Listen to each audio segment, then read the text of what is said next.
Andrew Krivak is the author of The Bear, published this past February, and two previous novels, The Signal Flame, a Chautauqua Prize finalist, and The Sojourn, which was a National Book Award finalist, and the winner of both the Chautauqua Prize and the Dayton Literary Peace Prize for fiction. He's also the author of A Long Retreat in Search of a Religious Life, and Islands, a short book of poems published early in his writing career, and The Letters of William Carlos Williams to Edgar Irving Williams, 1902 to 1912, which received the Lewis L. Martz Prize for Scholarship. He has taught at Harvard, Boston College, and the College of the Holy Cross. He lives with his wife and 3 children in Somerville, Massachusetts, and in Jaffrey, New Hampshire, in the shadow of Mount Monadnock. How'd I do? Which inspired much of the landscape in The Bear. The Washington Post calls The Bear lyrical, gorgeous. Krivak's serene and contemplative novel invites us to consider a vision of time as circular, of existence as grand and eternal, beyond the grasp of individuals, and of a world able to outlive human destructiveness, which makes me feel better, personally. And The Observer calls it arresting, exquisite. The Bear is more than a parable for our times. It's a call to listen to the world around us before it's too late. So Andrew, if you would like to read for us. Sure. First, I'd like to say thank you for inviting me back to Hudson Valley Writers. This would be my 3rd time. The first time was for my first book of poems, my first book ever, Islands. Christina, you and I are both Columbia grads, different times, I'm sure. And the second time was post 9/11. You had Margot Stever and Stephanie Strickland were there, and they invited me to come up with some other writers to read poetry. It wasn't about September 11th. It was just poetry that we had been writing around that time, and to ask questions about what it was, well, how does art respond to that? So I think it's probably 18 years later, here I am back at Hudson Valley. So I'm grateful. Donna, I hear you're here, and I think, is Margot here too? I'd like to say good evening, and again, thanks for having me back. One of the things I like to do in a reading is sort of pick a theme and just read around the theme. And I thought tonight, since it is the Writing Center, I'd talk a little bit about ways in which I came up with, let's say I solved problems of narrative. And because the Bear really is, I mean, if you ask me at a deeper level what it's about, it's just really about storytelling. That's the one thing I was interested in when I went to the book. After my second novel, The Signal Flame, I have to say I was a little bit, I didn't know that I really wanted to do this anymore. But I had been telling my kids a story to get them to sleep at night when they were much younger about a talking bear who helped my father and me find our lost dog, Troy, in the woods one year around Christmas. And they just loved this idea. And even when they knew that animals couldn't talk, they still asked me to tell them a story about the talking bear. So I didn't sit down to write that so much as I had this idea that maybe there would be,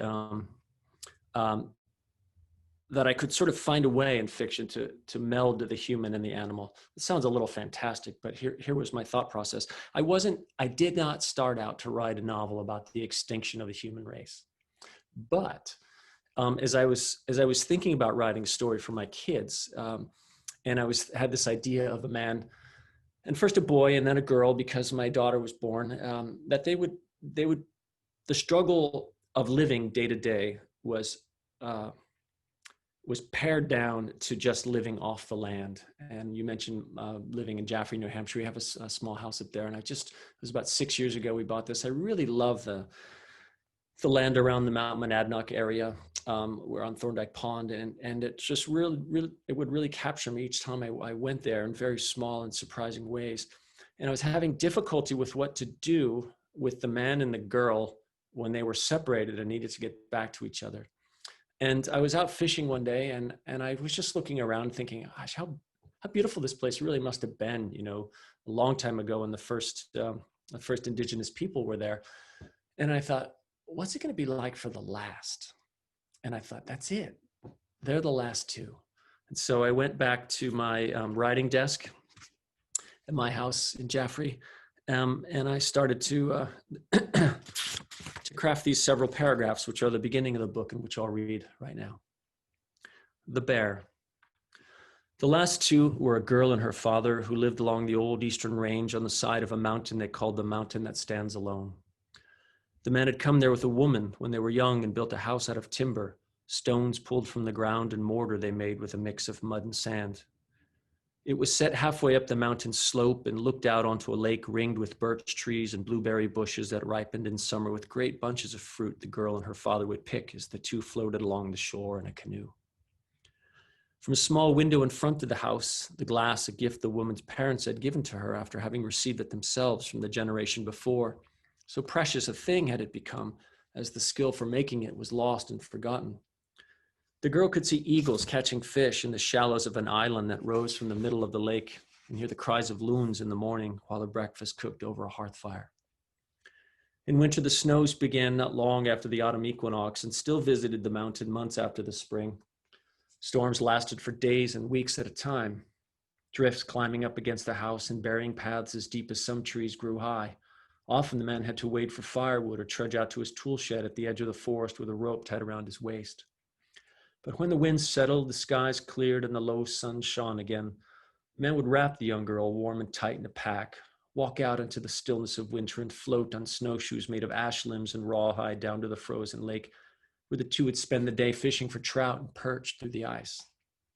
Snow covered so much of the girl's world from mountaintop to lake that for almost half the year, all she could see when she looked out that window was a landscape at rest beneath a blanket of white. And yet, no matter how long winter lasted, spring followed, its arrival soft and somehow surprising like the notes of birdsong upon waking, with a tap of water slipping at a droplet from a branch to the ground. As the snow melted, black rocks, gray lichen, and brown leaf cover emerged from the once uniform palette of the forest floor, and the thin silvery outlines of trees began to brighten with leaves of green against the groupings of hemlock and pine. Those were the days when the girl left the house in the morning with her father and studied a new world that pushed up from the dirt of the forest and emerged from the water at the edge of the lake. Days in which she lay on the ground beneath a warm sun and wondered if world and time itself were like the hawk and eagle soaring above her in long arcs she knew were only part of their flight, for they must have begun and returned to someplace as of yet unseen by her, someplace as of yet unknown. One of the things I thought about for this novel and really wanted to tackle was the idea of nature as a protagonist. I think I'd been moving towards that from my first novel, certainly in my second novel, The Signal Flame. So I really wanted to push this in that direction. The other thing that I'm always constantly writing about, and if anyone at Sleepy Hollow knows my book Islands, it's about work, and I've just always been interested in writing about labor. And so I took those two ideas, and I was doing research about how people would live off the land. A lot of people have asked me in interviews, are you a survivalist? And I grew up in really close to nature in Pennsylvania, so I know what it's like to be outside in the snow, and I know what it's like to cook. And I was around hunters all my life. I'm no survivalist. I don't know. Give me a week maybe, and then I'd have to succumb.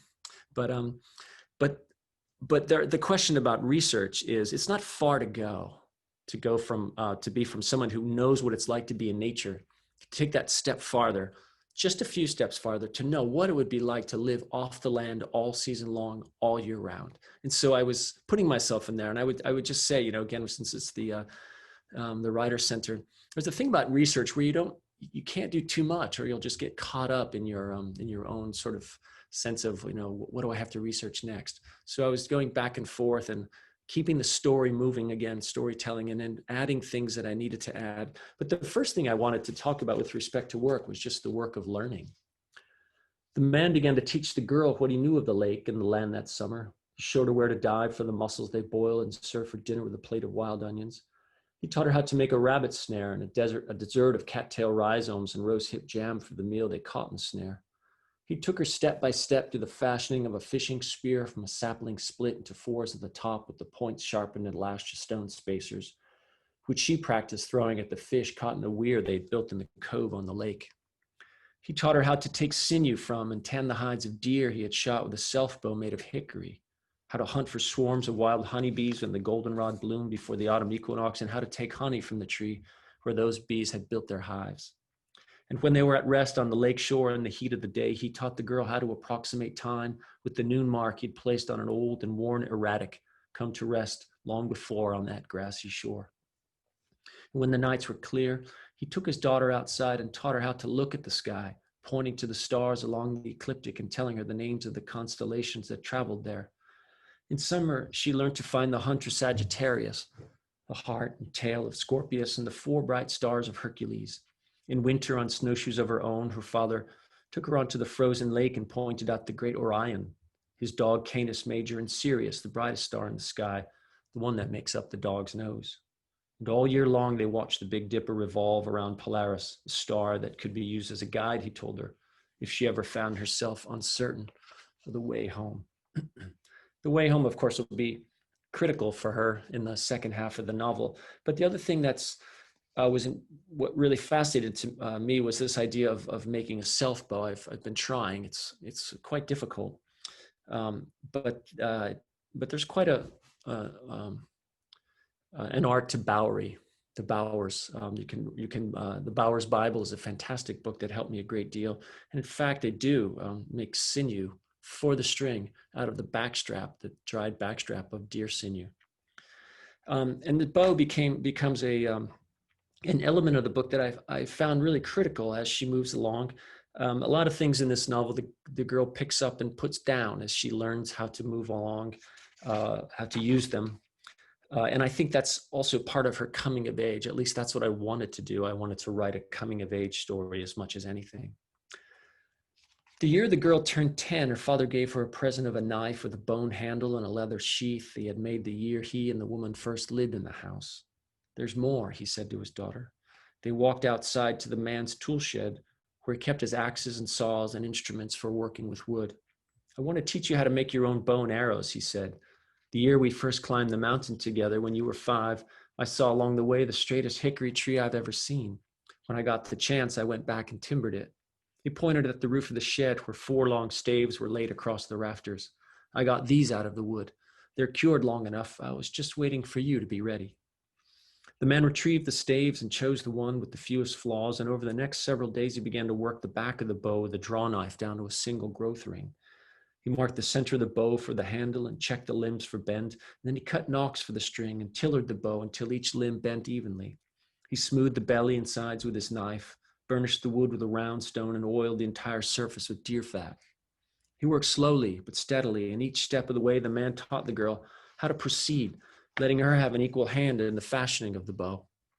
2 weeks later, they strung it with sinew from backstrap of a deer. The man smiled when he watched the girl draw the bow for the first time, and she drew it well. The next day, they went into the woods in search of birch and dogwood for arrows, which they cut and trimmed and fletched with turkey feathers the man had found on the mountain path. Then he showed her how to knap arrowheads made from the bones and antlers of the same deer from which he had taken the sinew, and these he tied to the arrow shafts. Every day the girl practiced, shooting her arrows into a target of woven hemlock boughs she leaned against a rise. When the man thought she was ready, the two went into the forest, and he taught her how to read the landscape, looking for the signs, broken limbs, overturned leaves, traces of blood and scat that would tell them what animals had been there days or minutes before. If a rabbit had been in search of shelter, if a fox had been in search of food, if each had found what it was looking for. Animals are creatures of habit, he told her, their stories written over and over again. In the snows of winter or over the dirt ground of summer, there was always a tale playing out. And it was the hunter in the end, if she was a good one, who would write the epilogue. She brought home squirrel, rabbit, and turkey, and the two of them ate well. The man also gave her a spool of thin line, one end of which she attached to the bow and the other end to an arrow. And the girl taught herself how to shoot fish caught in the weir. Often she missed, but when she hit one and it didn't wriggle off the tip, she came back with trout for dinner. In the fall, she convinced her father to let her go out alone and stalk her first deer. He was hesitant, but her spirit and her will prevailed. She had watched him dress the deer he had killed year after year, and he showed her how to make a backpack to carry out of the forest any but the largest stag she could bring down. She left with food for 2 days, and 3 days later returned, not having fired a single arrow from her bow. Part of that coming of age, with respect to learning and authenticity, I was conscious of the fact that I did not want to have this girl be a Katniss Everdeen, for sure. It takes time. And it takes work, and it takes patience and the desire to continually aim straight. That notion from the Greek of the arrow and hamartia, missing the mark. The man and the girl is the last two. I was really consciously thinking of the ways in which this could mean that, just as the first two are given names, give names to all of nature and have names for themselves, and live in this Edenic place according to the creation myth of Judeo-Christianity. I was sort of coming to the omega of that alpha and having the names be gone, just the man and the girl, because why would they need names for each other? But yet, and then sliding from that sort of notion of dominion to becoming more and more a part of nature and creation. With that, and I think I've got about 5-10 minutes here, I wanted to read a section that talks about probably the biggest question that comes up in this book, the idea of talking animals. And I wouldn't say talking, I would say communicating. This is not allegory. This is not the lion, the witch, and the wardrobe. And I don't communicate with animals personally. But the idea that in a place where the last two and then the last one was left, I did imagine there would be a kind of veil that lifted. What if instead of thinking about this whole nature thing from the top down, what if in a situation where it was all lateral, wouldn't the last human be on the sort of level playing field with respect to being? And then with being comes the natural notion of communicating with that nature, animals with whom we're in harmony with. And so when she does meet the bear, that's a great question of hers. So I wanted to throw this square into literary fiction to upset that notion of the hierarchy and to kind of say, the idea of fantasy, why so fantastical? I think so much around us now is occurring that would otherwise have seemed fantastical. Let's take it the next step. So this is further on into the novel, more than halfway. And I'll read this section and then we'll let Christina go, okay? The evening was colder than the one before, and the girl built up the fire with the abundance of deadfall that lay all around, and with the river a short distance from the stand of beach in which they sat, its rushing current sounded to her like a chorus of more voices than she had ever heard. And she asked the bear again how it was he could speak. The bear shifted and sighed and was quiet for a long time. When he spoke finally, he said that long ago the animals knew how to make the sounds the girl and her father had used between them. But it was the others like her who stopped listening, and so the skill was lost. As for the bear, he learned it from his mother, who learned it from her mother. Not all animals had the range of voice that could be heard, he said, but all living things spoke, and perhaps the real question was how she could understand him. The girl sipped at her tin cup of pine needle tea and considered the question, and said she found it hard to believe that all living things needed to speak. Believe, said the bear. Whether you hear them or not, they need it like they need air to breathe. The girl had found a place to sit by the fire in an old and gnarled system of tree roots that grew out of the ground like a wizened hand. She looked down at them in the firelight and followed them with her own hands as she fell deeper into thought, studying the way the beech roots formed a series of knuckles and fingers that branched from the thick, silvery trunk and disappeared into the ground. What about trees? She asked. Trees too, said the bear, and glanced up in the dark at the tops of those same beech limbs. The trees are the great and true keepers of the forest, he said, and have been since the beginning. Some animals of old have said it was the trees themselves that taught them to speak, for they never make an unnecessary sound. Each word, like a breath, carries with it some good, some purpose. For this reason, trees are the wisest and most compassionate creatures in the woods. They will do all in their power to take care of everyone and everything beneath them when they have the power to do it. The girl's doubt had turned to wonder now, and she leaned forward in the firelight and asked the bear, what do they sound like when they speak? It's not like the sound of rustling leaves, is it?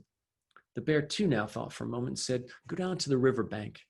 There's a stone there around which the floods have passed for so long that a deep eddy has been dug on the downstream side of it. That's where I've been catching my fish. Go and listen. The girl stood and walked away from the barren beach along the bank to the water's edge, where she found the stone in the hole and bent her ear toward the water that eddied slowly around the stone. She heard the sound of a gurgle and a hiss all at once, slower than the rest of the river rushing by, for the water seemed pulled back by the depth of the cut. She put her hand into the current as though to touch the sound, then pulled it out, walked back to the bear and sat down.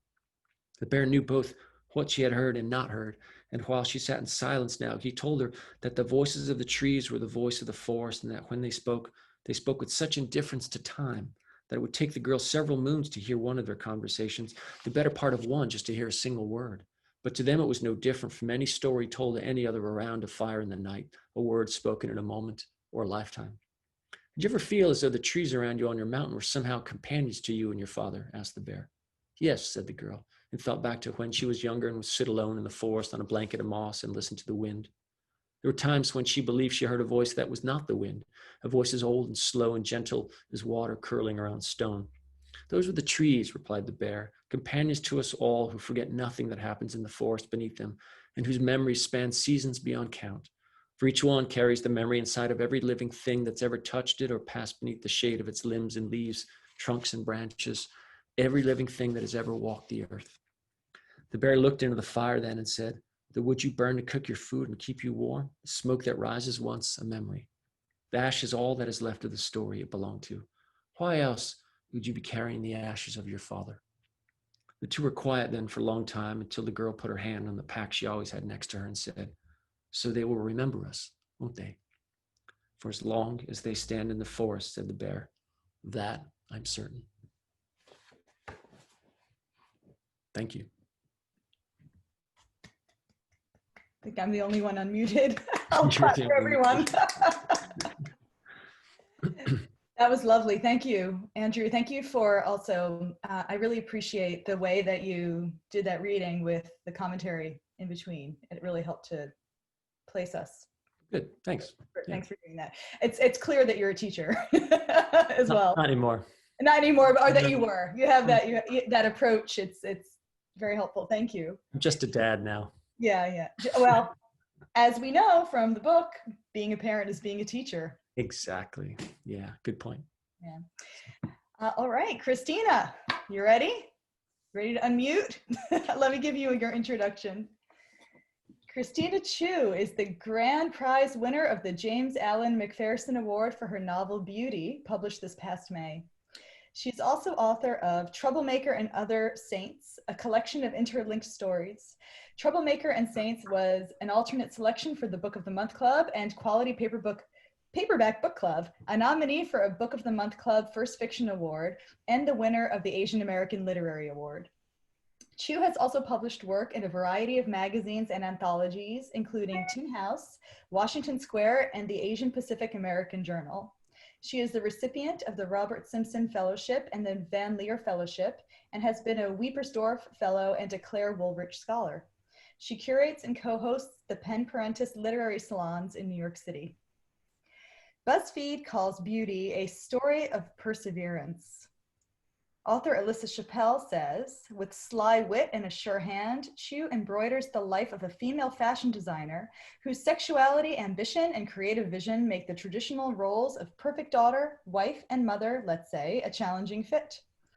Unapologetically honest and compulsively readable. And our very own author, Michael Cunningham, who Christina and I both studied with, we just learned. He says, Christina Chiu's beauty is beautiful in the way of a scalpel blade.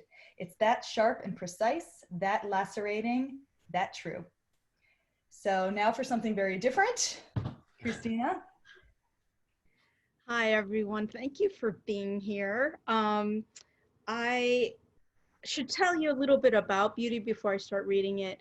It really is an examination of about beauty, and I'm not actually sure if it would have gotten chosen if we hadn't had the Me Too movement already. It was just one of those books that was kind of like at the right time, that was saying things that people were starting to talk about and recognize. And so a lot of it was just kind of, I don't want to say it was not good writing, but it was, it was the right moment and people could hear it. I guess it's the way I would say it. So this woman in this book goes into fashion. She's an Asian American woman, and she has a lot of difficulties and challenges trying to become the designer she'd like to be. One of those challenges is actually being a mother. And there are other challenges as well. But so people always ask, and I'm sure Andrew gets this a lot too, and you probably also do too, Lauren. But people always ask, what about this is real, like is true to your life? And oftentimes I'm like, really none of it, it's fiction. But when I thought about it more, I realized, oh, you know what? There are things that are actually true. When I used to teach at the Hudson Valley Writers Center about 20 years ago. And at the time, my grandmother passed away. And I started to write something, and I wasn't really sure what it was going to be. It just ended up in my drawer for a while. And 14 years later, I started writing this novel, and I realized it belonged in this novel. So I'm reading you a later chapter in this book about when this woman's father passes away. But her father is estranged. He left when she was 16. He starts a new family, and she never really gets over it. So I'm just going to read this chapter, and if you have any questions, you can ask me. It happens to be in Hong Kong. A closet into eternity. The casket. It's sparkly copper with a silver trim. The top's open, revealing a shiny off-white interior. Over the bottom half rests a spray of white lilies. Wreaths of white chrysanthemums, tulips, and mums, each on a self-standing easel, and red sash naming the family it's from, line the front walls. From where I stand at the back entrance of the room, behind the rows of folding chairs, there's no view of the body at all. The wake doesn't start for another hour, and yet the room is already occupied with at least 40 people, mostly older, either seated in the guest area, milling about, or talking in hushed tones. Maybe it's the jet lag, but everyone seems distant and muted. Their shapes seem almost fuzzy, as if I'm looking through a dense fog. The wife that the father goes off with. Which one is she? I've never met her or the son, nor have I seen their photos. Ma once said she wasn't pretty, just young, only a year or two older than Georgie. But I never believed her. For Dad to leave, either the woman had to be spectacularly beautiful, or Dad had to have hated us that much. I didn't want to know. And the son, he's here too somewhere. You're late, Ma says, in a low voice appearing from the muddle. She's wearing the black pleated Jeff Jones skirt I got from work. It was my birthday gift to her last year. I didn't make the earlier flight, I said. I couldn't leave until after the presentation. New designs, she asks. She's thrilled about my recent promotion. She smooths her fingers over her skirt. No numbers, I say. Corporate wants to cut back again. That looks good on you, by the way. Pretty, huh? She says. The people closest to us turn to stare. I've never seen any of these people from before, and yet I get the feeling they all know who I am. I eye a 60-ish-year-old woman with heavy makeup, blown out hair, and long, immaculate lash extensions. She's decked out in a crepe. She's older than I, but not by much, maybe 5 or 6 years. Could it be her? Quick, Ma orders. Go see your father. We're starting soon. Wait, I noticed Georgie, my sister, in the far corner of the room, deep in conversation with a slender 6-foot Chinese gentleman. He hands her a pen and a tome of papers, points to the page as if indicating where he'd like her to sign. An attorney?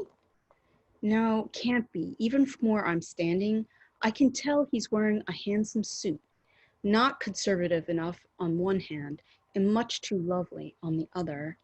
for the typical attorney. Then again, this is Hong Kong. Ma always says people here take better care in how they dress. Who's that hot? I start to ask, but Ma's attention's elsewhere. Something over my shoulder. Nearsightedness forces her to squint. I glance around to see an older man with thinning hair. He waves. Her cheeks flush. She returns the gesture. Who's he? I ask. Uncle, she says. Uncle as in blood relative, I smirk, or uncle as in one of Dad's friends and you're actually flirting at his funeral? 怎么了? What happened? Ma says. A person shouldn't have manners? No, really, Ma, I laugh. Who are all these people? Ma surveys the gathering. Family, she says. Family? I've yearned for family for how many years? And she's telling me now that all these people I've never known about were part of it? Aya, Ma says, shaking her head. Tada, hers. Ma searches the room and not finding her, she says, you know who. I thought the thing wasn't starting for another hour, I say. For outside people, she tells me. She rolls my carry suitcase and nudges me toward the front of the room. Now go. I pause. In my mind, I've had this idea about the moment I first see Dad. There's a possibility that I'll come to some kind of realization about my life, or his, or perhaps the one we shared and then not shared. I might sob in front of everyone. On one hand, crying's proof I care. It's a declaration that love existed, that I matter. And yet, I don't want a spectacle, not in front of strangers, and especially not in front of her. There's a part of me that doesn't want to give them the benefit of knowing I care at all. And as much love and compassion as I've tried to cultivate as a newfound Buddhist, it doesn't actually extend to them. I hate them. I've never hated anyone more. The Buddha taught that holding on to anger is like drinking poison and expecting the other person to die. And yet, I gulp it down like nectar. Ma brushes something from my forehead. What? I ask, self-consciously touching my face. Do I have a piece of lint stuck to my forehead? Is it my makeup? Is it smudged? You look terrible, she acknowledges. I've never seen anyone wearing Chanel look so terrible. I smile. An 18-hour flight will do that to a person. You didn't sleep? You kidding? Ambien the whole way, I say. Ambien, Ma nods. Ambien Dinghao, the best. After all these years here at Dad's wake, over small talk about anxiety medication that Ma's letting me in. She never admits it, but she blames me for what happened. The first time Dad left, she literally dragged him back from Hong Kong, practically on a leash. But Dad had ongoing business in Shanghai, and because of me, Ma couldn't jet set off with him. That woman had a boy. Ma got stuck with me.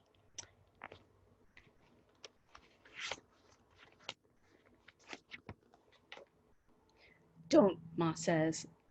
I know. Don't cry, I tell myself. Whatever you do, do not cry. I scan the faces that fill the room.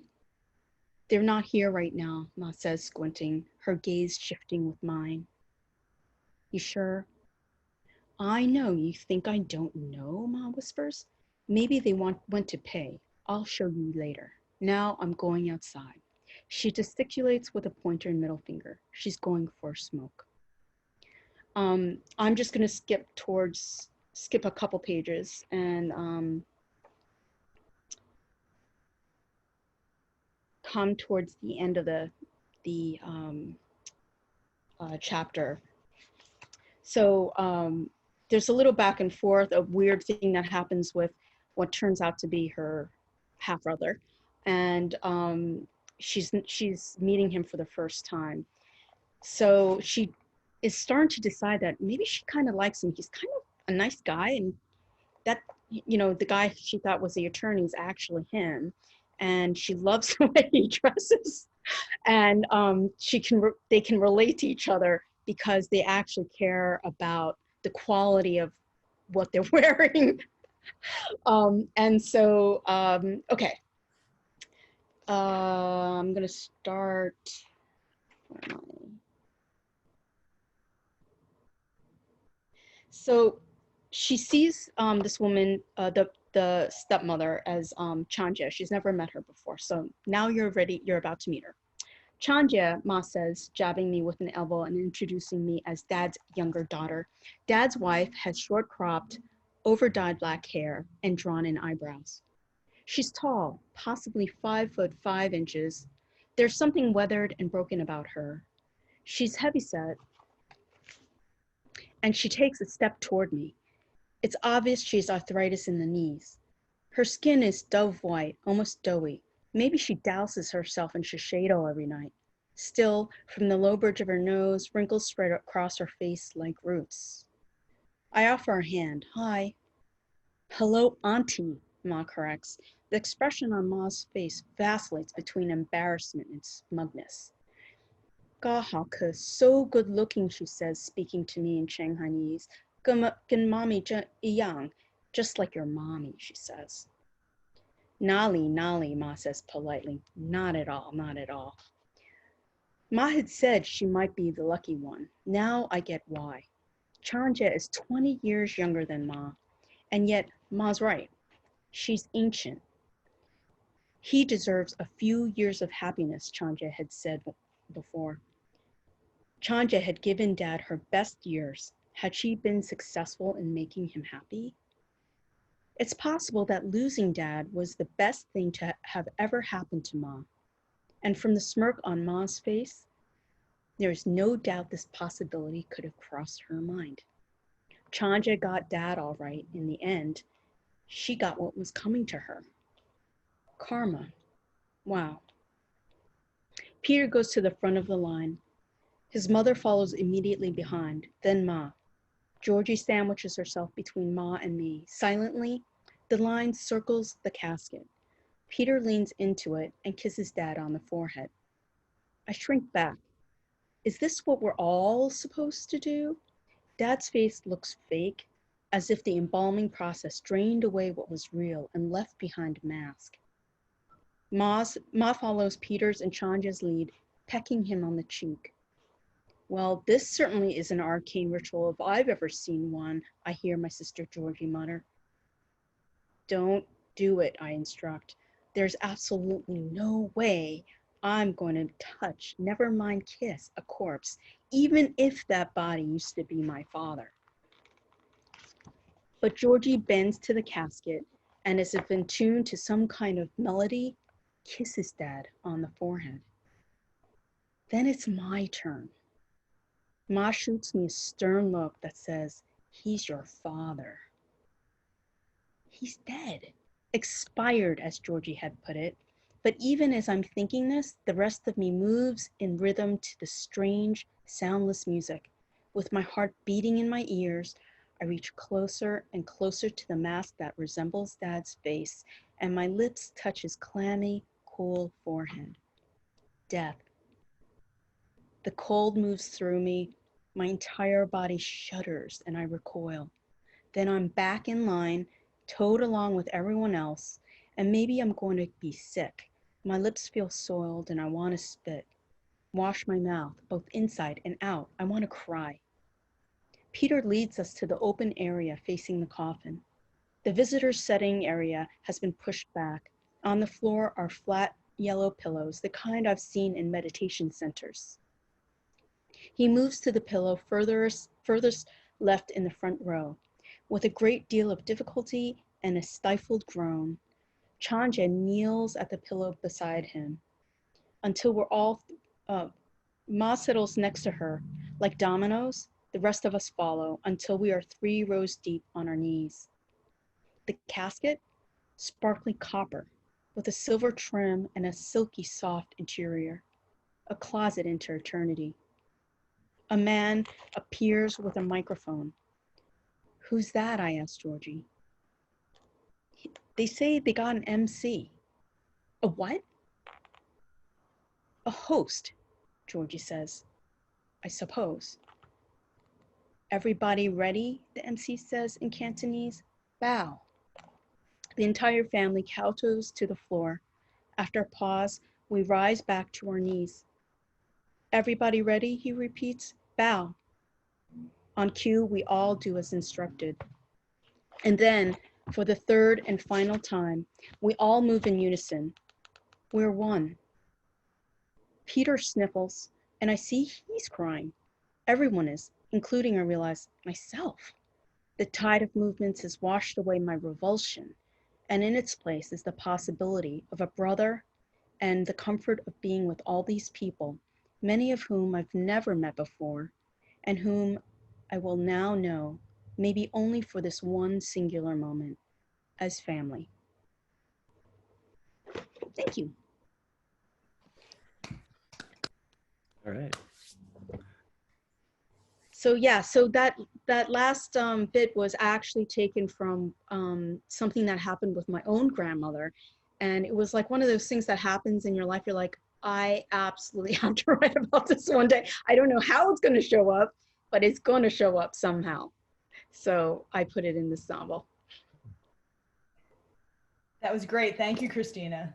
Thank you for that. That was an interesting scene choice, and actually brought to my mind something that each of your books actually does have in common, which is, they both approach the death of a father in very, very different ways. And the revulsion that Amy feels from the corpse and this sort of very artificial embalming, which is itself sort of repulsive, to see the embalmed artificial corpse versus the character in Andrew's book, who I don't think I'm giving anything away, that, that she has to also deal with the death of a father, and this very very, very close intimacy with the corpse and this natural course of event of mortality. Anyway, that's my own little thesis. I'll write one and I'll send it to you.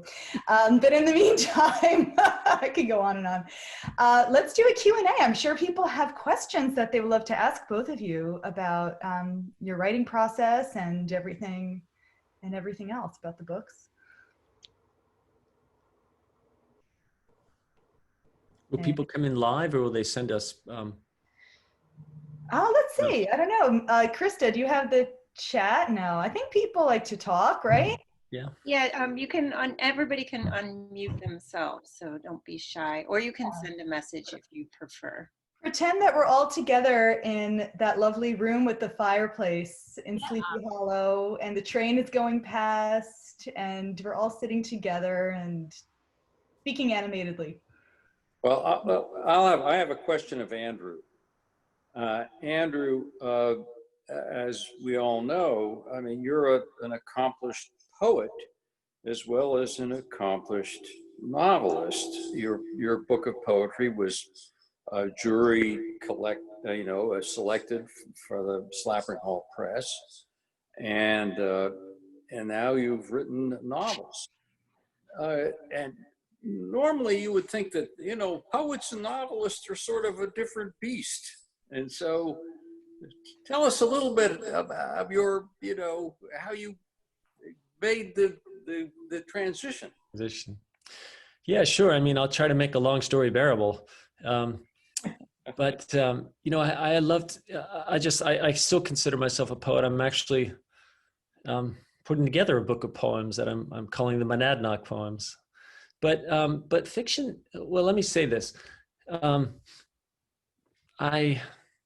I found myself wanting to write more narrative, which I wasn't finding room for in the world of poetry. I mean, to this day, still, I'm drawn to folks like Robert Hass. His book Summer Snow, just such a beautiful book out this past year. I daily look at Galway Cannell's collected poems. I still love James Dickey. I will read a James Dickey book every day of the year if I have to. But I just wasn't, maybe I just love them too much. And when I started writing, I started writing nonfiction first. I turned to a memoir just to almost as an exercise in writing about a period of my life that had occurred when I was studying to be a priest within the Jesuit order. So it was really a story about moving into, moving through, and moving out of that life, that religious life, capital R, but thinking about the long arc of religious life, small r.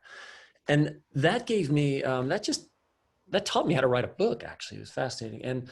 And when I wanted to write another book, it was about my grandfather, who was in the Austrian army as a Slovak conscript in World War I, fought on the Piave River, was captured, imprisoned in Sardinia, walked home to Czechoslovakia, and came to America. So I was thinking it could be like a nonfiction European cold mountain. And my editor said, my agent at the time said, "You'll never do it. It's just too many languages, too much history. It sounds like you want to write a novel." And so I thought, wow, you mean am I allowed to do that? She said, "Sure, I think it'd be awesome to see some fiction from you."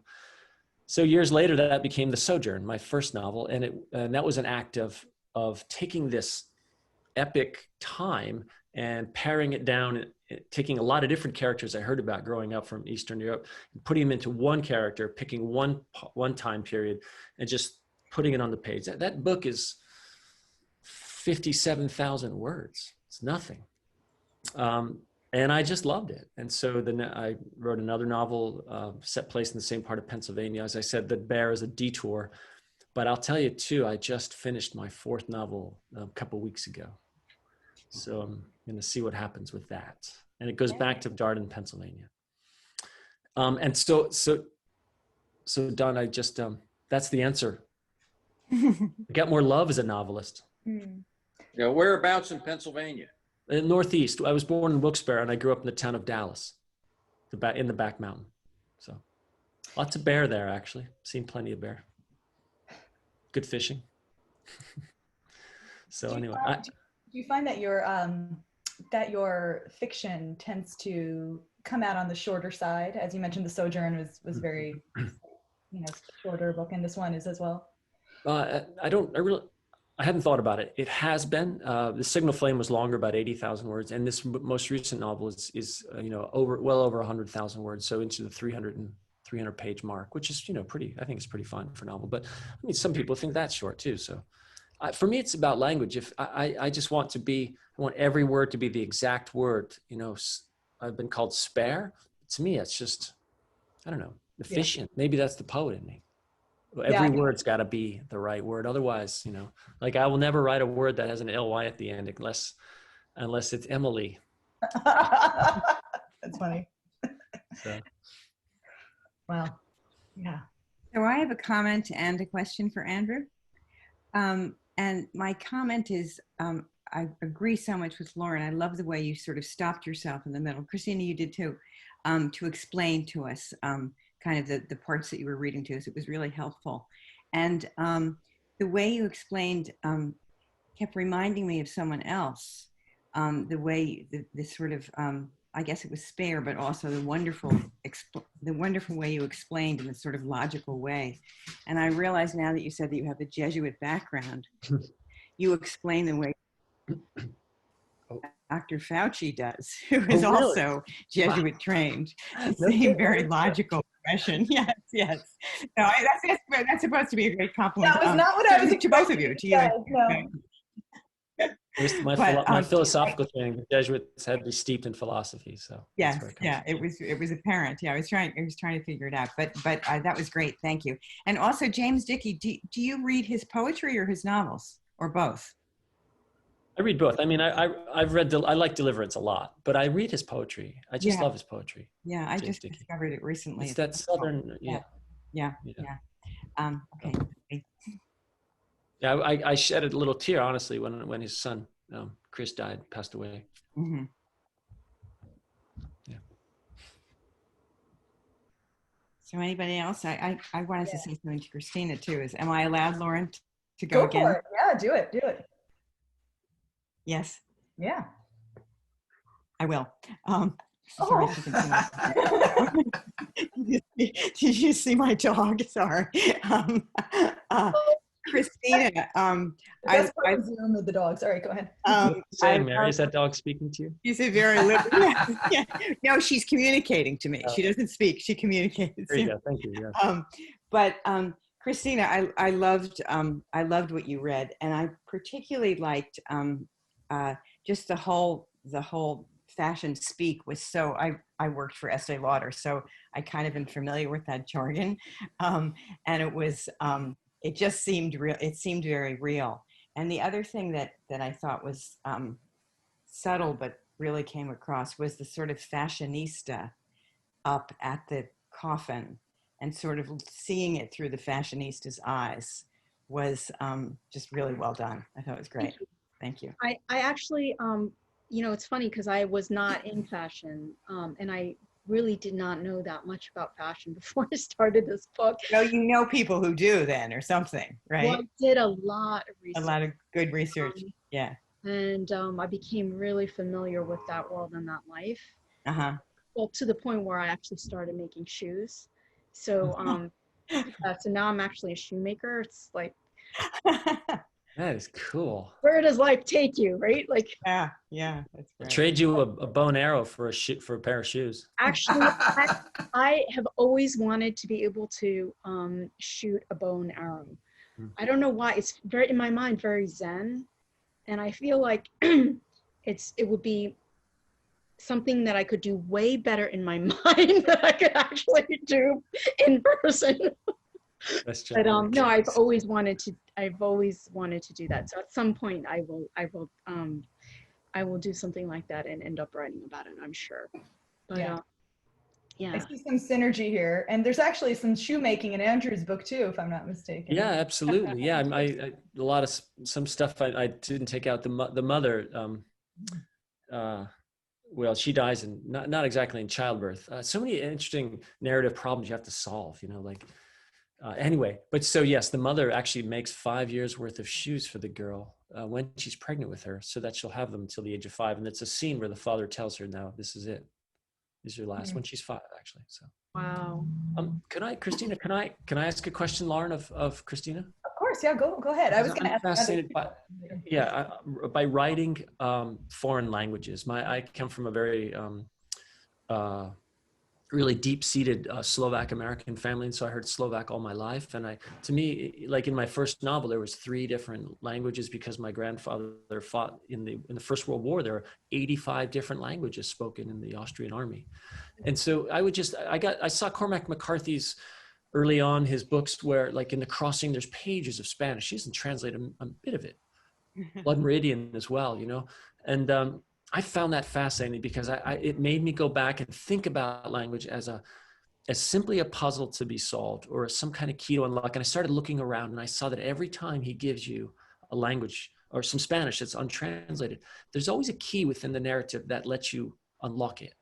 And so I've always tried to create that, like not give a literal translation, but create a key. And I wondered if what do you do? I've heard, you know, I hear. I do a lot of that. Sometimes I give a little, I'll say what the word means because I don't want people to be, if there's especially dialogue and they're going back and forth, I don't want people to like lose what is actually happening. Right. But yeah, no, oftentimes people can figure out what's going on in like just by the context of what's happening and what people are saying. Right. So you don't have to explain. I mean, I love that when I read things that, you know, have different languages in it. And it just, there's something, you know, languages have such different rhythm.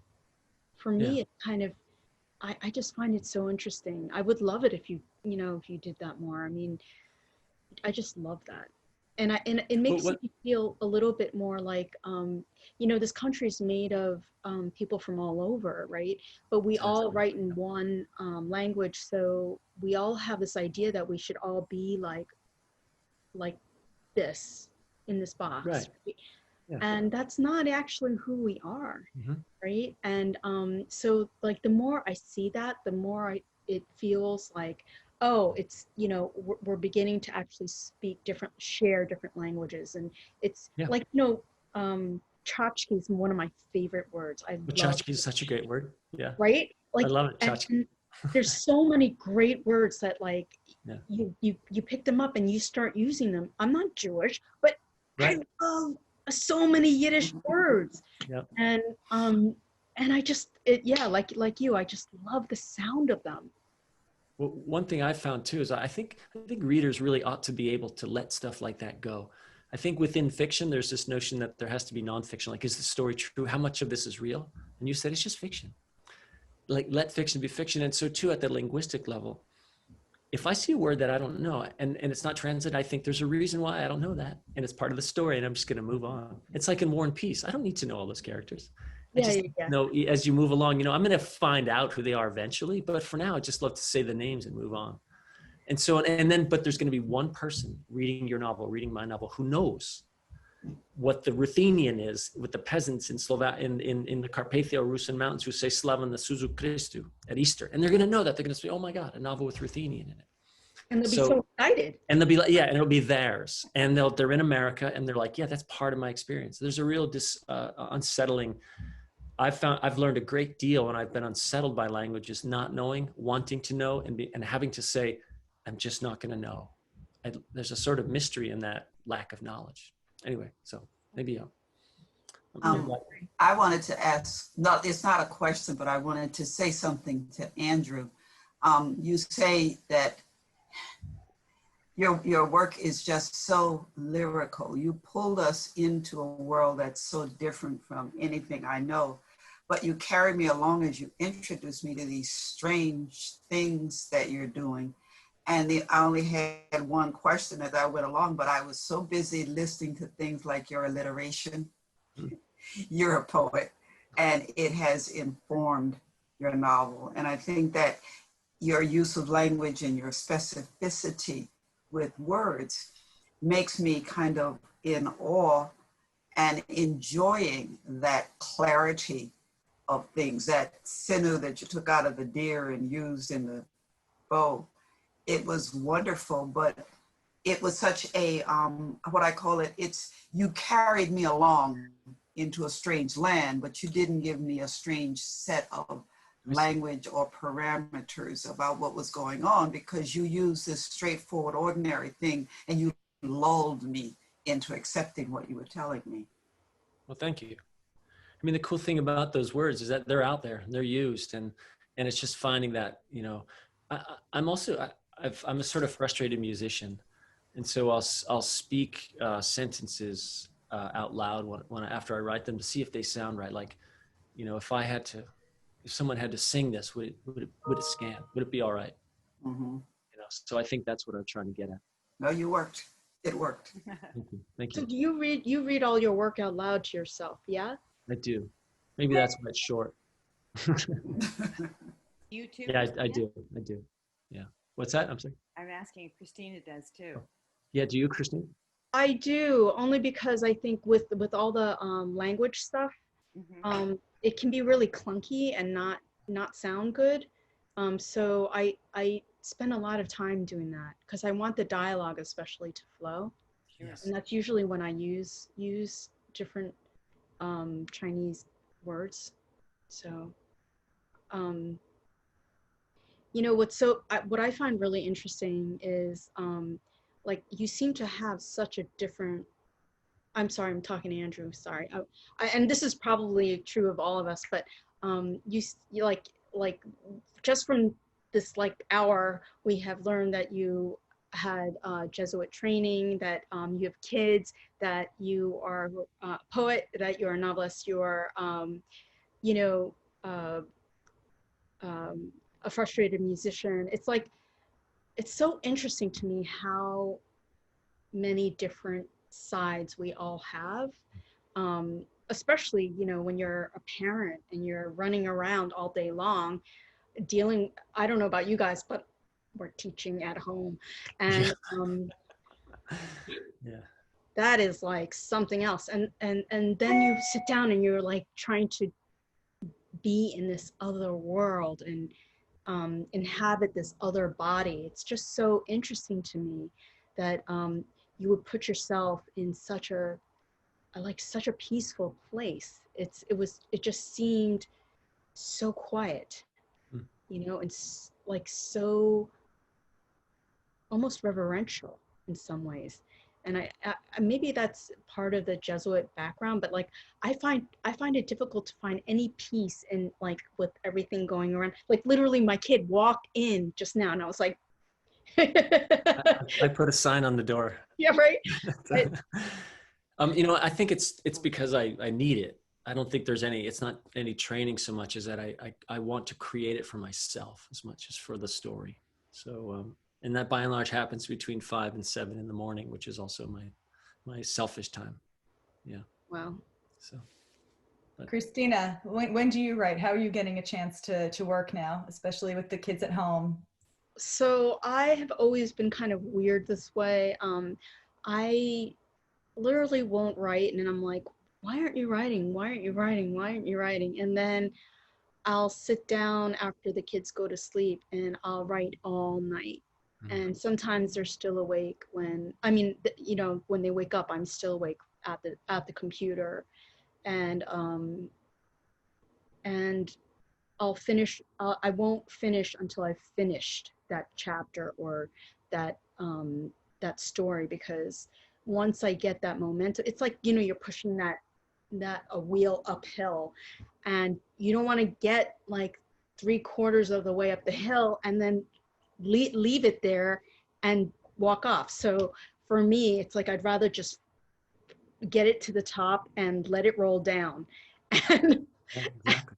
and have it right. Yeah. right. You know what I mean? And then I just will take a few days off, and then I'll come back, and then it's like the same process. So you do the night, Andrew's morning. Well, actually, I love that Christina mentioned that. I for you Columbia grads, I call that grad school time. And I do that. So I write in the morning, and I'll write, to get the stuff out, because I need to be quiet and alone. I can't write in New Hampshire. It's too quiet, bizarrely. I've just stopped writing up there. But when I get to the place of revisions, my wife lets me go for what I call grad school time. So I just, make dinner. I just wait. And then Christina, like at 10 o'clock at night, all of a sudden it'll hit, and I'll write till 4 a.m, sleep till 8, get up, have another coffee, write until noon, do, split some wood, or I don't know what time of year it is, whatever, do. And then, and then find another chunk where it's just moving. You don't really know. There's no kids. It's just grad school time. I don't know if that's exactly. I mean, I think for me, I have 2 kids, and one has like a lot of medical issues. So whenever I get to that point where I'm starting to revise, and I just, it's like you need to hold the whole thing in your head, and exactly. can't quite do that if there's a lot of commotion. So I usually go away to residencies, and I literally will sleep in my studio, and I will write whenever, even if it's 3 a.m, I'll just write, and then I'll go to sleep sometimes during the day, and whatever seems to work, I'll do until I have it done. Yeah. So it's always really fun. Yeah. Cool. Kind of weird, but kind of good. Works. Christina, it sounds like your character you mentioned becomes a Buddhist recently, and I was wondering how that plays in. I think for the character, so I've always actually been interested in Buddhism. Ever since college, I studied Buddhism for, during college, because I just, maybe it was I was kind of looking for myself, or trying to find, I don't know, some understanding about why we were here, or, what our purpose was. But I got very interested in Buddhism, and my parents were like, hold on one second. I don't think that's going to get you anywhere after school, right? So then I became a writer, and they were like, and but yeah, I mean, so the character, she struggles a lot, and it isn't until she kind of becomes more spiritual and tries to find herself that she is able to find some peace. And I think that's true for a lot of people. They go through a lot, and when they're not really, I'm not really a God person. I mean, I believe there is God, but I don't believe I have to go to like a church or whatever. And I think that a lot of people actually feel that way. They feel like, well, if I don't go to a church, then I'm like, don't believe in God. But that's just not true. Like this character really experiences things that make her question the existence of God, right? And her purpose here. But then she's able to kind of find, I guess, God within herself, and to really come to terms with some of the more painful moments in her life, moments that kind of, trauma kind of like sets this kind of tone, right? Like, and I think this aspect is very Buddhist, that one action, sets off another reaction, which sets off, an endless chain of reactions. And trauma works that way. And in her case, so much of her life is dictated by trauma that she has when she's younger. And it isn't until she actually takes control of her life and understands why she's here that she basically can kind of find some kind of peace and feel good about herself and turn her life around. So, yeah. And that particular quote about Buddha and like hate and swallow, expect, hating someone and basically you're drinking it down, right? Hatred's like poisoning yourself. And I really believe that. And yet I find it really humorous, especially, I've always considered myself to be kind of a spiritual person until like a lot of stuff with like the whole Trump era and like the anti-Chinese stuff. Like then I start to realize, oh, I'm not so spiritual after all. I'm not really that, that nice of a person. And so it makes me do a lot of inner work. I'm the other half of this equation. I had a comment about your reading, Christina. I missed the very beginning because we were getting our furnace fixed and I had to sign some papers. But we have a Taiwanese American daughter-in-law with a big family. And I didn't think I was I missed the very beginning of your reading. I didn't think I was going to get into it. But when you started talking about the funeral and the setting, my God, you nailed it. I was like, I was at my son and daughter-in-law's wedding. I was at the first month's birthday party for our grandson. You made the setting so much that I felt like I was there, with the aunts and the uncles and all the friends or aunts and uncles and cousins and extended big family. You did such a great job. Thank you. Yeah, it does get to the point where you're like kind of confused half the time. Like, are we really related or are we not related? Are we sort of related? Like, yeah, there's a lot of that. We're figuring it out. Yeah. Thank you so much. You're welcome. It's a little like that in Italian families too, I think. At least in mine. Like, ooh, cousin, what cousin? Yeah. I think family is such a tricky thing for so many people. I'm not actually that close with my own parents. And so I've actually started writing a lot about it and why I'm not actually that close with them. Mm-hmm.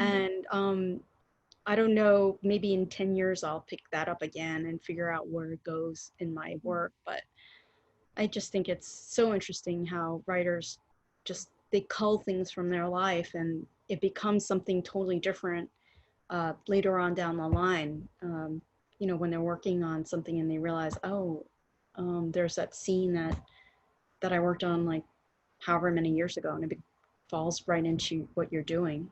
Mm-hmm. Does that happen to you, Andrew? Yeah, I came from a big family. I'm one of 7 kids, and all my aunts and uncles had big families.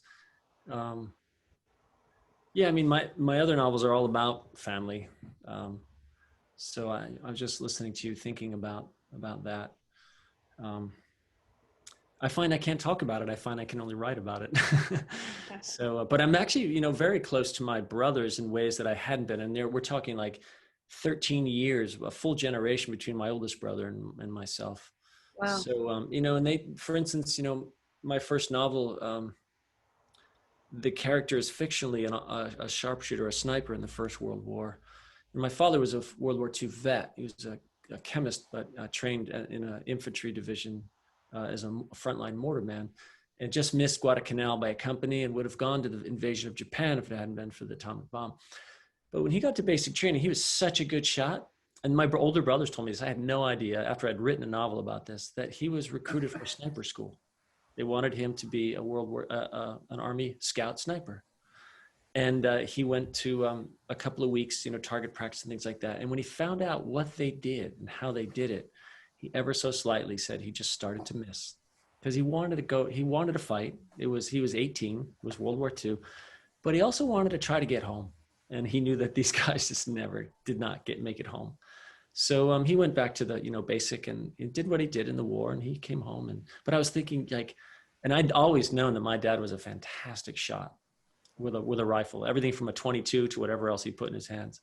But I just had no idea about that. So these kind of things emerge, you know, and so now every year my brothers, all four of us, get together in my house in New Hampshire to fish for a week. Wow. We play music. We're all musicians. So we have a little band called the Brothers K. And yeah. Actually, though, Christina, I wanted something you said that I wanted to mention with respect to language and family. You talked about thinking you should be nicer, be nice. And my wife's been doing a lot of research on this for a book she's writing, and she told me one day something that was fascinating. And we always tell our kids to be kind. You know, the best thing you can do in life is to be kind to other people. Nice has its roots linguistically in ignorance, in naivete. To be nice is something you should actually avoid, but to be kindness has its roots in kinship and kindred. And it means immediately we form the bond of blood and kinship to a person. And that's the proper approach we should have to other people, from the physical as well as to the spiritual level. So I wouldn't say you should be nice. In fact, I'd counsel against it.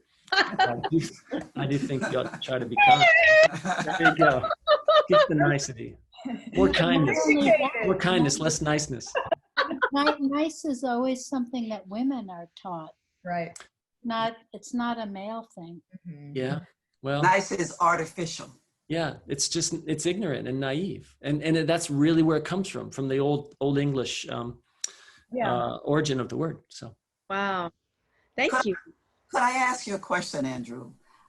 When you're writing your novels, do you plot them all out, or is it a more organic reveal as you work through it? It depends. It's always a mixture of both. I plot what I can. Like my first novel, I knew exactly how that was going to be shaped, and then I had to fill it in. My second novel, I probably rewrote it fully 3 times, killing off entire families along the way. Oh, that one's got to go.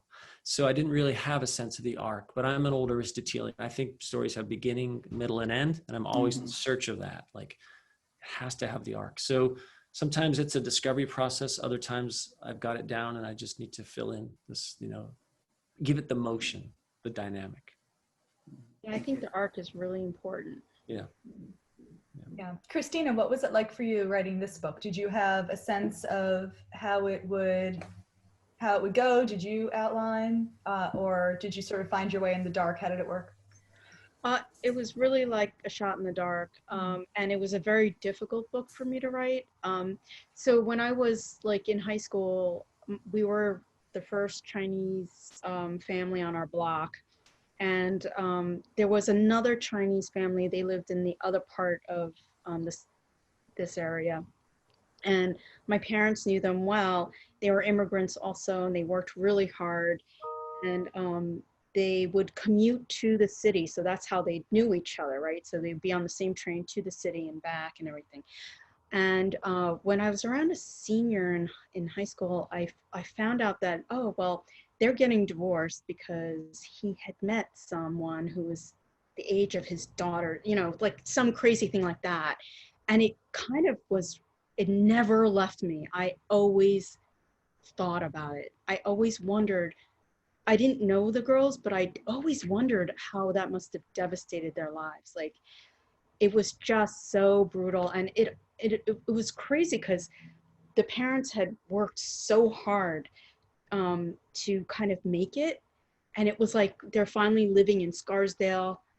They have a house, they have like all the stuff, and then that's when everything goes kaput.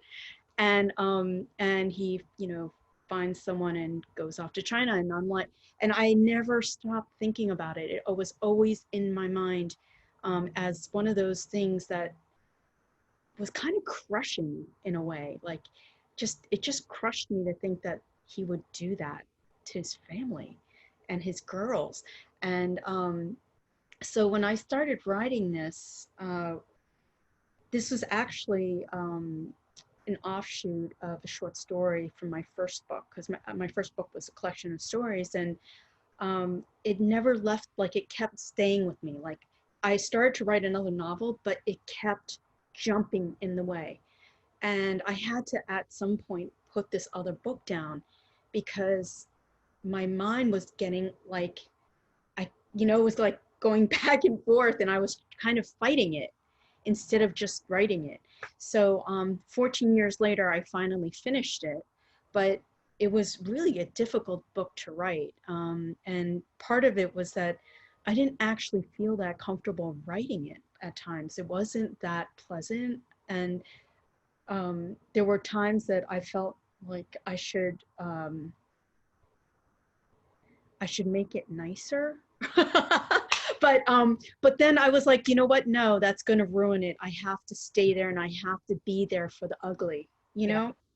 And there are scenes in it that are really, really difficult. And I kept my foot on that gas pedal. Like, I would not let it up. And when I finally finished the book, I did a lot of editing, and I think, like, when you read it, you can tell, like, I really thought about the structure, because it's not the typical structure of a novel, like, today this happens and tomorrow that happens and then the day after, right? It sort of skips time, and time is kind of like, you feel a little discombobulated in the beginning, and you're not really clear, and that's because the character's not clear. The character gets kind of traumatized, and then, has difficulty kind of figuring out where she is and what's real and what she kind of like, how people tell you something and you believe it, and then you start to become it. Well, that's what happens to her. And then it isn't till later that she realizes, I'm not those things. I'm actually me. And that was one of the things that was really gratifying about this book. And when I got to that point and realized this is what this was really about, it made all of the other stuff worth it. Yeah, it's brave. You had to be brave to write this the way you did. Yeah, it was not easy. Yeah. I'm glad I did it though.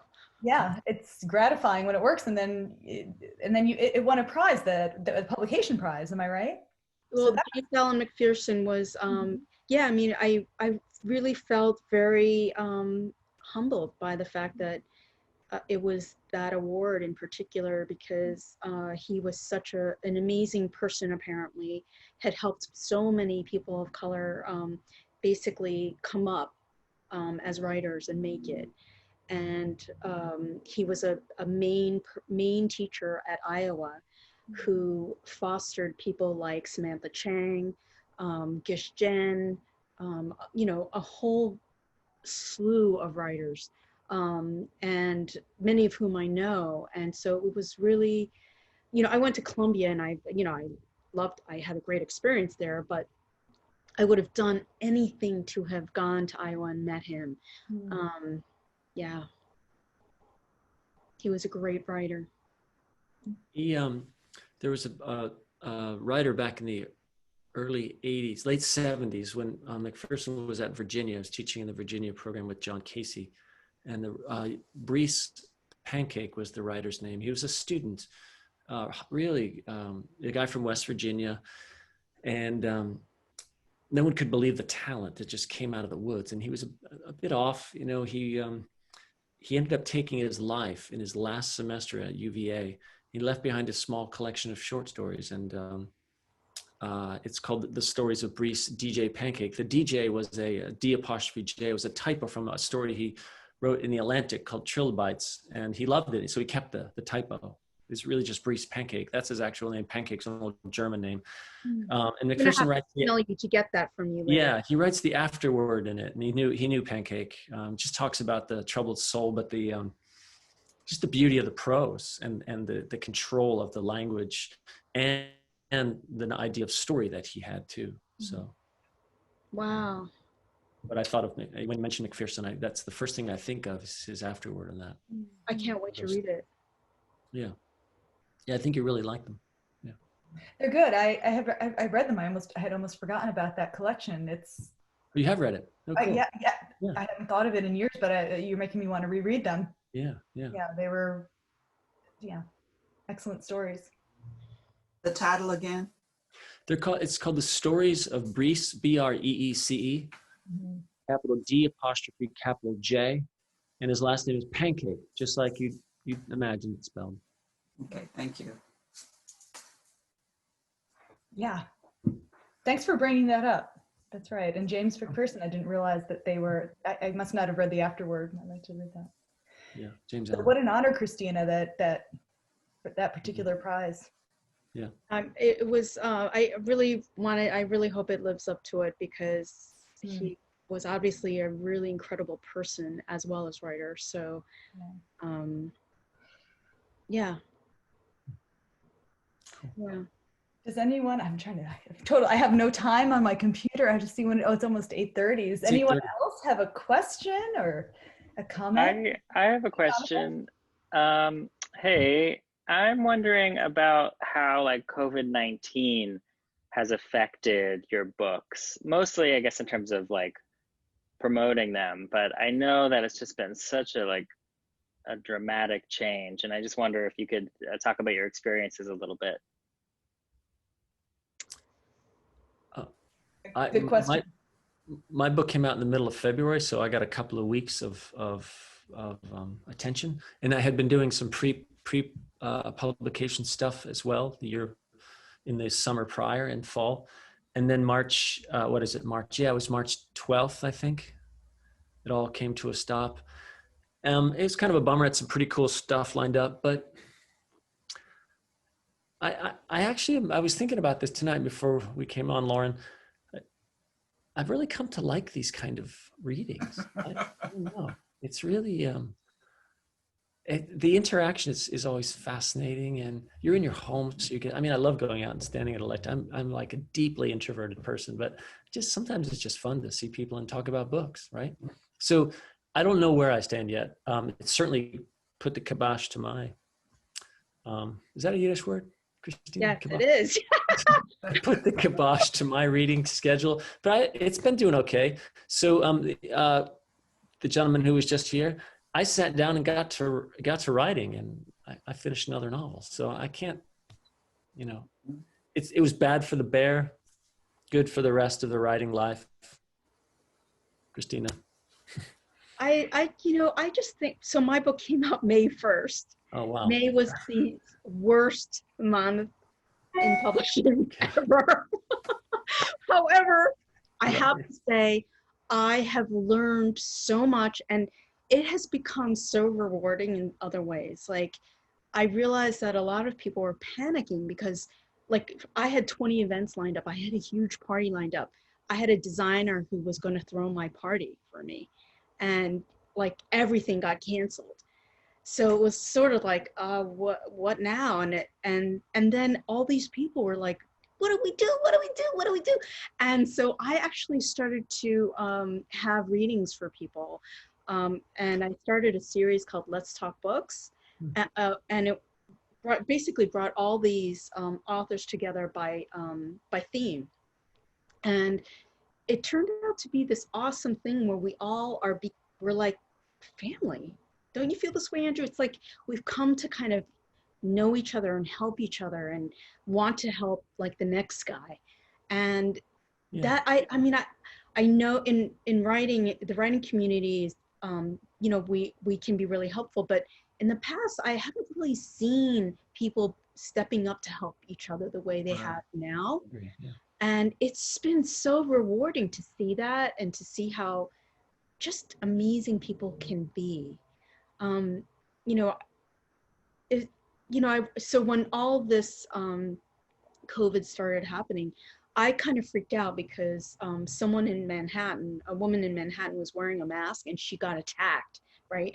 So I was like, there's no way I'm gonna wear a mask.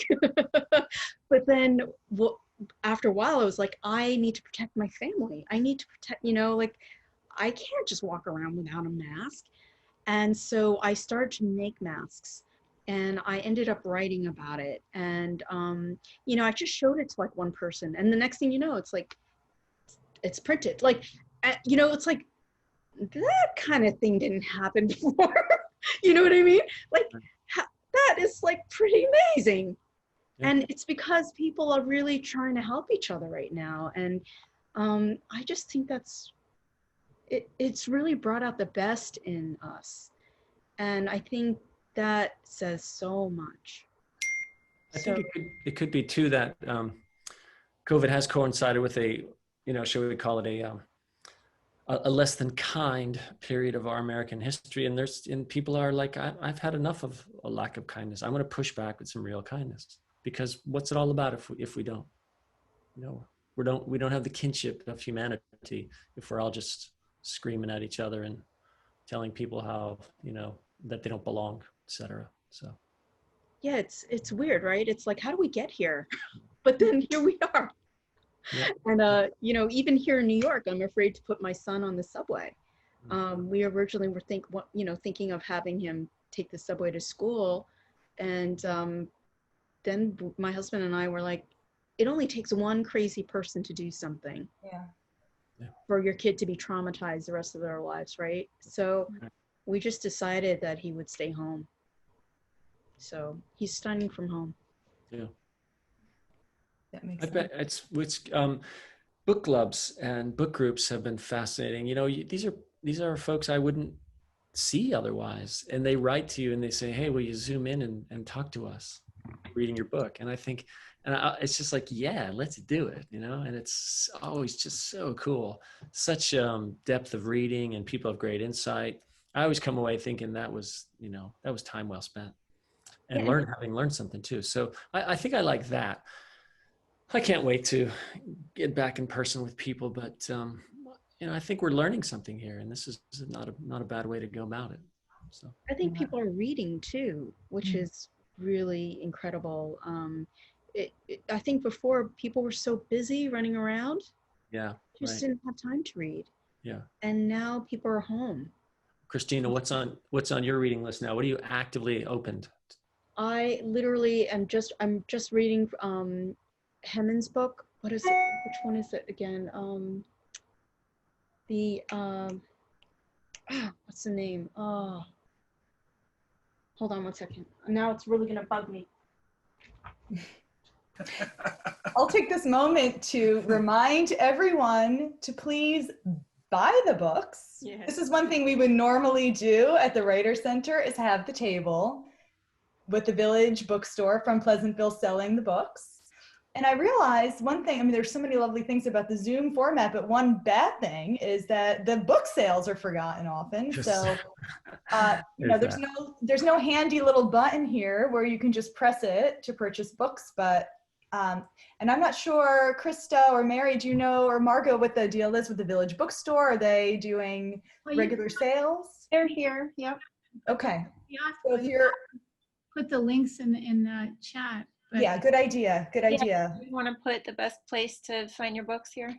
Sure. And then, of course, there's bookshop.org. That is the newer website to purchase from independent bookstores that are near you, local to you. So, yeah. All right, Christina, go ahead. So if you guys have not read The Lazarus Project by Alexander Hemon, you absolutely have to read it. It is so fantastic. I mean, a lot of his work is really good. This book, have you read it? You've read it, right? I haven't read it, no. It's so good. Oh my God. It's Okay. just so good. All right. I'll make a note of that. Thank you for that recommendation. Yeah, It's really good. I loved his stories. I haven't read that though. Oh my gosh, thank you everyone for coming out. Is it okay to, Yeah, are and there more thank you, questions, Lauren. burning questions? I don't want to interrupt anyone. What's that, Mary? No, I said I'm Oh, listening. I think they were fabulous. Thank you so much. Just a pure pleasure. Thank you, Andrew and Christina both. And that was just divine. Thank you so much. Thanks for having us. Oh, Yeah. this is what I'm reading. Bernard Falls, Street Without Joy. It's about the French in Indochina. It's an old classic published in 1960. It's such an amazing account of the French in the Vietnam when they were fighting as the Viet Minh before the Americans got there. And Bernard Fall was such an incredible journalist and writer. He died in Vietnam, embedded with American soldiers on what they called the Street Without Joy. The Street Without 7 Joy? years. Cole? What's that? The Street Without It's Joy? Street Without Joy. No one would be interested in it, but Christina, that's probably. But now we are. No, but now you are. Yeah. So. Thank you all so much. Thank you. Okay, now we all have the Thank you. Now we do the awkward Zoom. We look for the Bye. button. Who's gonna hang up last? Exactly. Okay. Well, again, Hudson Valley Writer Center. Thanks so much. Maybe I'll see you again in 18 years. I Oh hope. my goodness, I hope it's sooner than that. Sooner than that. Congratulations. Christina, lovely to meet you, Christina. Good luck hanging there. Let's talk again sometime. Yeah, I definitely want to have you at Penn Prentice. I actually curate and co-host there, so Oh, cool. That's yeah. let's have you in. Yeah, And let's you, Laura, we had you recently, but let's have you back again. I can vouch for it. It was a great time. I'd love to come back. Good. Sounds great. All right. Be well, everyone. Stay Bye. safe. Good night. Bye. Bye, folks. Thank you. Thank you.